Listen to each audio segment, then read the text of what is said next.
Breaking news to bring you out of Washington this hour. It appears there is movement in the trade negotiations between Canada and the U.S. Il y a des moments où l'histoire se déroule sans que nous en soyons vraiment conscients. Un coup de théâtre silencieux, sans annonce ni conférence de presse. Un accord qui ne fait pas de vagues, mais qui change pourtant tout. C'est exactement ce qui s'est passé avec General Motors. Pas de poignée de main, pas de discours solennel.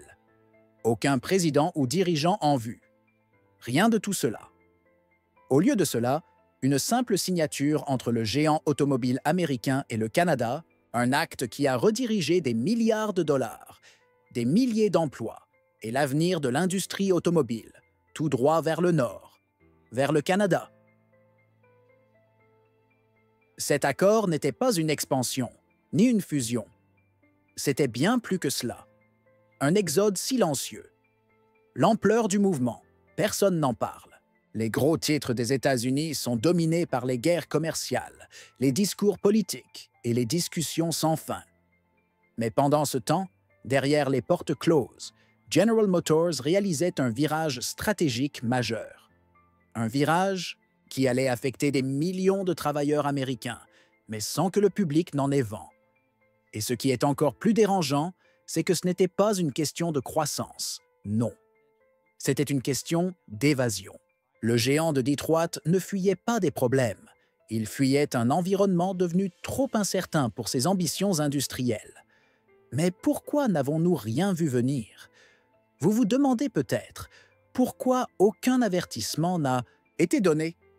Pourquoi le gouvernement américain est-il resté silencieux, regardant cette transformation en silence? La vérité, c'est que cette décision n'a pas seulement redéfini l'avenir de GM, elle a révélé quelque chose de bien plus profond, une faille cachée dans la structure même de l'économie américaine.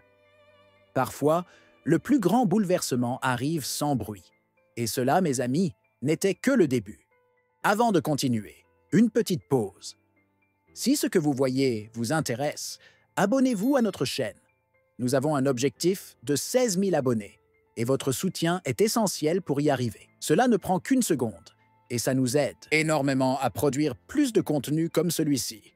Merci beaucoup et restons ensemble pour la suite.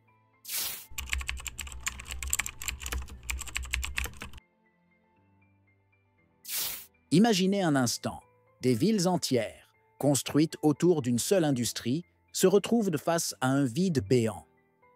Les usines qui étaient autrefois l'épine dorsale de ces communautés ferment leurs portes, une à une, dans l'indifférence générale. Des milliers de familles, des générations entières qui avaient trouvé un emploi, un foyer et une identité dans les usines de General Motors se retrouvent abandonnées. Et tout ça sans crier « Gare », Flint, Lordstown, Spring Hill. Autrefois, ces villes vibraient au rythme des usines qui tournaient sans relâche, fabriquant des moteurs, testant des véhicules, produisant ce qui symbolisait la force industrielle américaine. Les rues étaient animées, les enfants allaient à l'école, portant des noms d'ingénieurs célèbres, et les familles étaient liées par une loyauté indéfectible envers l'entreprise. Mais tout a changé, et ce changement est arrivé sans avertissement. Quand General Motors a décidé de déplacer sa production, ce n'était pas juste une question de relocalisation. C'était une déchirure, une fracture émotionnelle, un effondrement de tout ce qui constituait leur quotidien. Les travailleurs, souvent loyaux malgré les baisses de salaire et les coupures de bénéfices, se sont retrouvés confrontés à la dure réalité. Ils n'étaient qu'un plus assez rentables. Cela ne se résumait pas simplement à des emplois perdus, mais à un effacement d'une identité collective. Les ouvriers, qui avaient bâti une vie autour de cette entreprise, se sont retrouvés perdus, ne sachant pas ce qu'il leur restait. Ce n'était pas juste un licenciement, c'était un effondrement de toute une culture. Et pourtant, la question persiste. Pourquoi n'avons-nous rien vu venir? Pourquoi ce changement monumental a-t-il eu lieu dans un tel silence, laissant derrière lui des souvenirs de prospérité, mais surtout une lourde perte d'espoir pour des milliers de travailleurs? Le véritable choc, c'était ça. Une nation abandonnée, sans un bruit. Et l'histoire ne s'arrête pas là.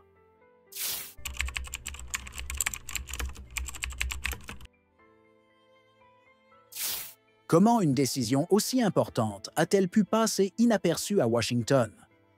Les autorités fédérales sont observées, en silence, un événement qui allait transformer le cœur même de l'industrie américaine, sans réagir. L'absence d'intervention, de débat ou même de prise de position publique de la part des responsables politiques est une question qui reste sans réponse. Dans les coulisses du pouvoir, les lois étaient repassées, les plans économiques échoués et les priorités déviées, pendant que General Motors, en silence, déplaçait des milliards de dollars et déplaçait des emplois à travers la frontière canadienne. Un tel mouvement aurait dû alerter les législateurs, éveiller les consciences. Mais au lieu de cela, Washington s'est retrouvé paralysé, pris dans un tourbillon de politique partisane et d'intérêts conflictuels. Le système qui aurait dû protéger les travailleurs a échoué. Les signes de ce grand déclin étaient là, bien visibles, mais les décideurs se sont tournés ailleurs. Les débats sur les droits de travail, la relocalisation industrielle et les choix économiques ont été étouffés par les luttes idéologiques, chaque camp se battant pour des idées plutôt que pour un avenir commun. L'Amérique a observé, mais elle n'a pas réagi. La lenteur de la politique américaine à s'adapter à un monde en mutation est frappante. Les législateurs avaient toutes les chances de créer un environnement compétitif pour l'industrie automobile de demain.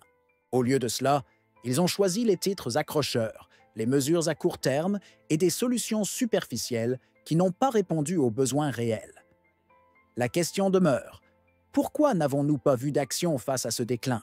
Pourquoi les politiciens ont-ils préféré ignorer le tremblement de terre économique qui se préparait, tout en continuant de se concentrer sur des disputes sans fin? Le silence de Washington n'a pas seulement permis à l'industrie de partir. Il a ouvert la voie à une nouvelle ère où les choix stratégiques ne sont plus entre les mains des Américains, mais ailleurs.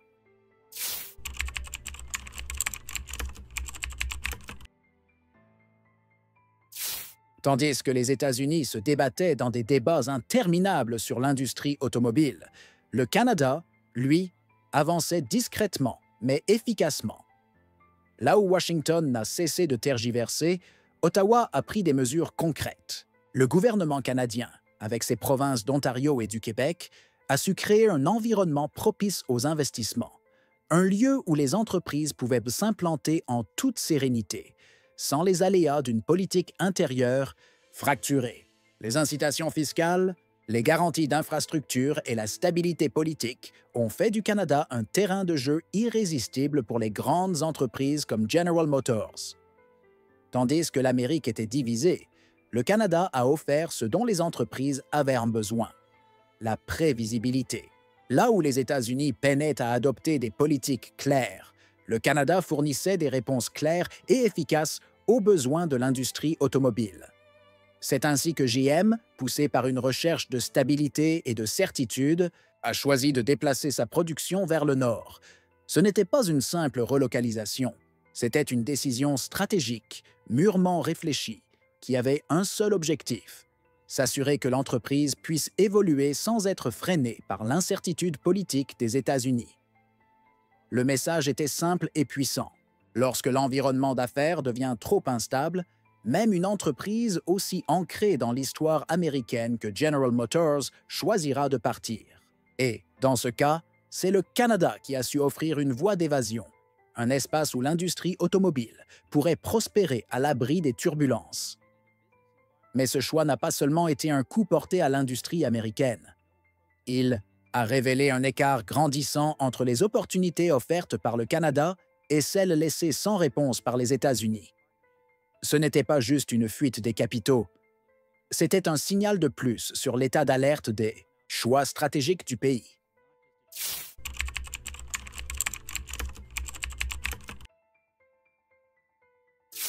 Pendant que l'industrie automobile se redéfinissait au Canada, les concessionnaires américains se retrouvaient face à une crise sans précédent.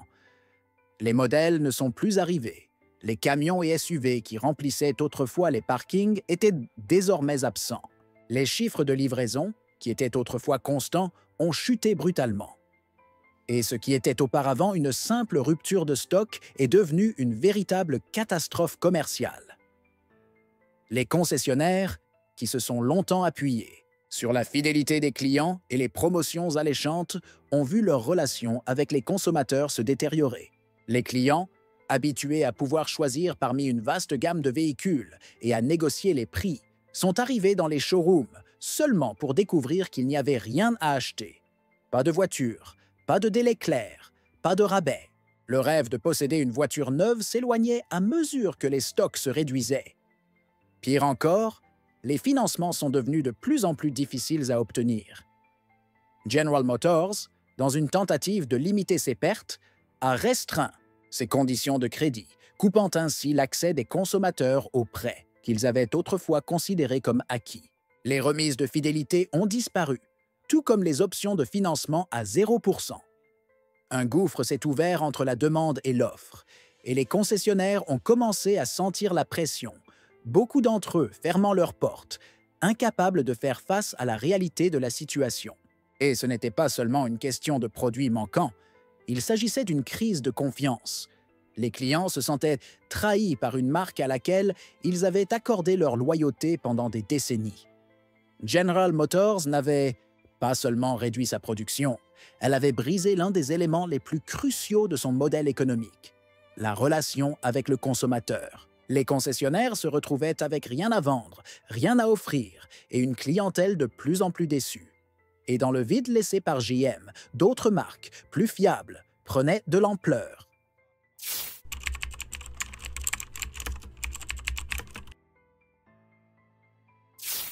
La décision de General Motors de déplacer sa production n'a pas seulement affecté les États-Unis, elle a marqué la fin d'une ère pour l'industrie automobile mondiale.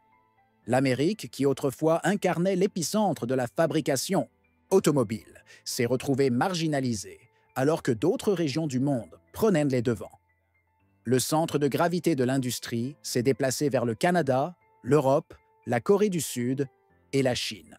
Le modèle industriel américain, centré sur la production en masse et la main-d'œuvre traditionnelle, n'a pas su s'adapter aux nouvelles exigences d'un marché global.